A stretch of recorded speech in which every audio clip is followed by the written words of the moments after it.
Hello everyone and welcome back to this next lecture. So in this lecture I'm going to talk about another skill which is extremely useful, and that is analysis and design. Now in power electronics, it's important to understand a lot of people see power electronics as a very boring domain with just hardware and simulation. But it's important to understand that this is totally untrue.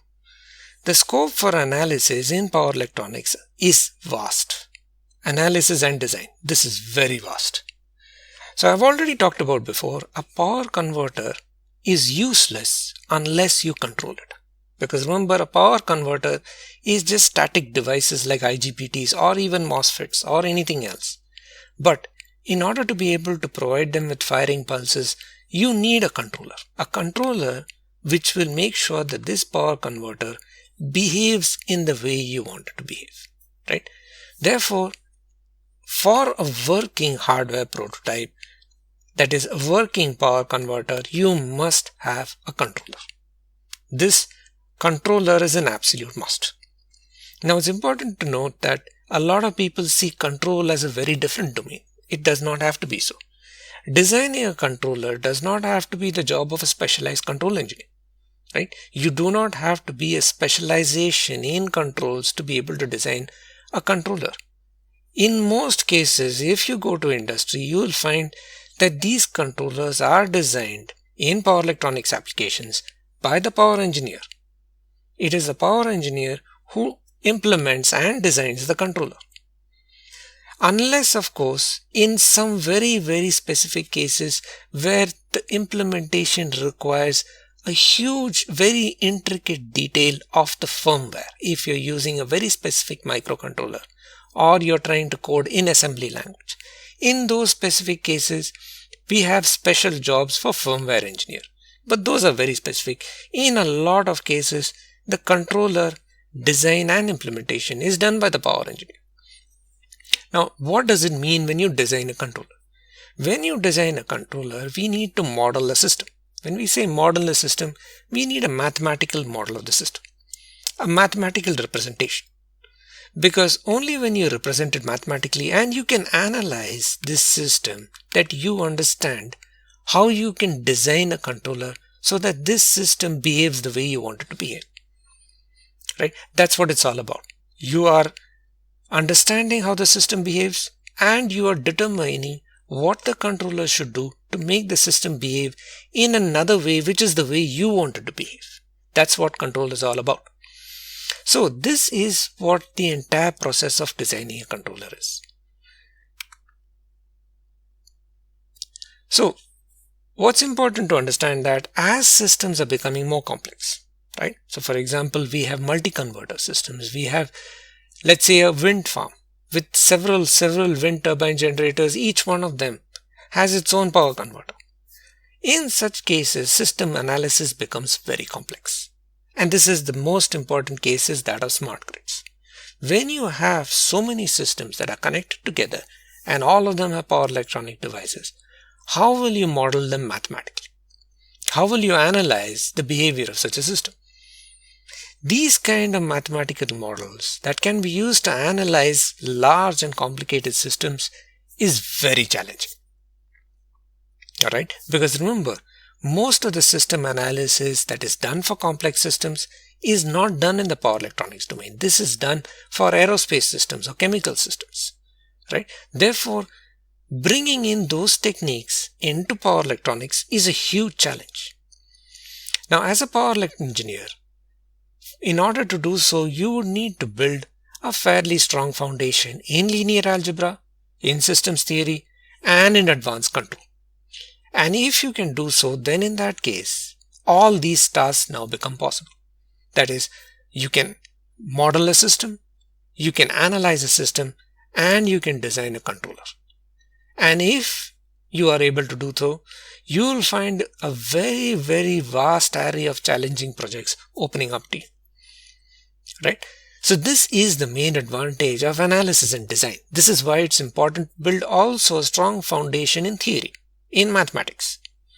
Now, if, as I have already said in the previous lectures, hardware and simulation are also useful skills. But imagine if you can combine all these skills together.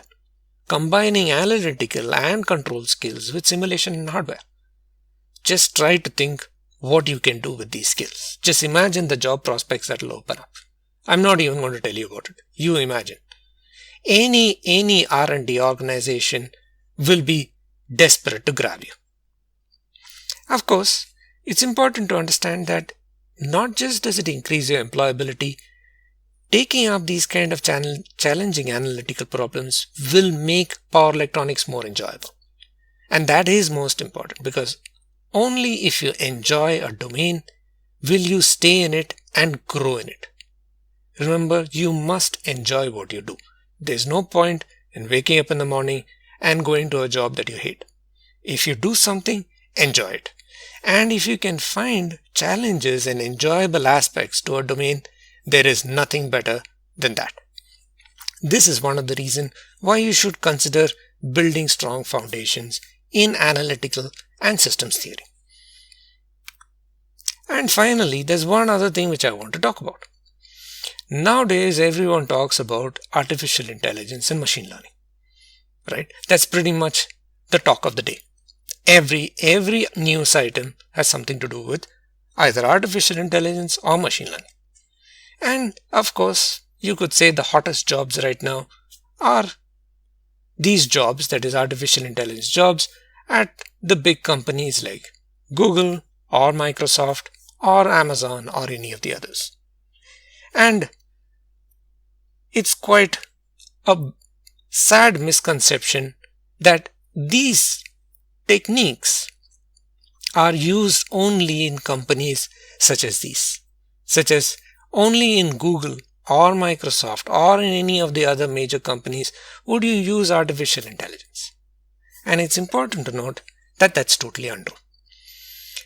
Artificial intelligence and machine learning is very, very well entrenched already in power systems and power electronics. It's already there. It is not coming in. It is not going to come in. It is already there. Why do we use it? We use it for various purposes. We use it for predicting events. We use it to understand patterns and loads. We use it to detect potential failure in machines and converters. Now I'll elaborate on these. For example, if, as I already said, in a smart grid, we are able to detect events well before they occur, we can prevent those events. And in order to detect events, it's important that we understand how systems evolve with time. For example, if we can understand that a particular event, like for example, if there is an extremely sunny day and there is a lot of solar power being generated, if that results in the voltage in certain parts of a system increasing, that could be a power quality issue. But if we can understand and predict these events even before they happen, now you have a much more secure system. Also, for example, in detecting potential failure in machines. For example, if you look at an induction machines can always fail. Any machine can fail. But if we can measure the currents and the voltages and we can detect patterns in them and we can try to determine if the kind of currents that a particular induction motor is drawing might indicate that such a motor might fail. In such cases, we could schedule preventive maintenance rather than waiting for it to fail. Always remember, prevention is better than cure, and that's the case also with machines. You would like to maintain a machine rather than repair a machine. So therefore, if we can use artificial intelligence and machine learning to prevent the failure of systems, that is a huge bonus. So therefore, it's important to understand getting into power electronics will not exclude you from artificial intelligence and machine learning. That does not mean that you're going to have to say bye-bye to these kind of topics, right? No way, no how.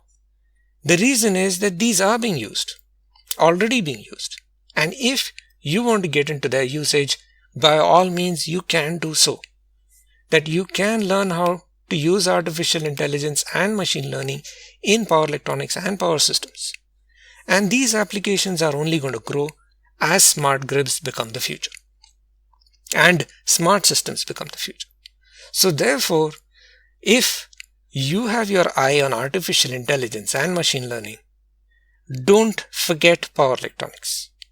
Do not forget power electronics, because these power electronics also has these applications already, and these applications are only growing.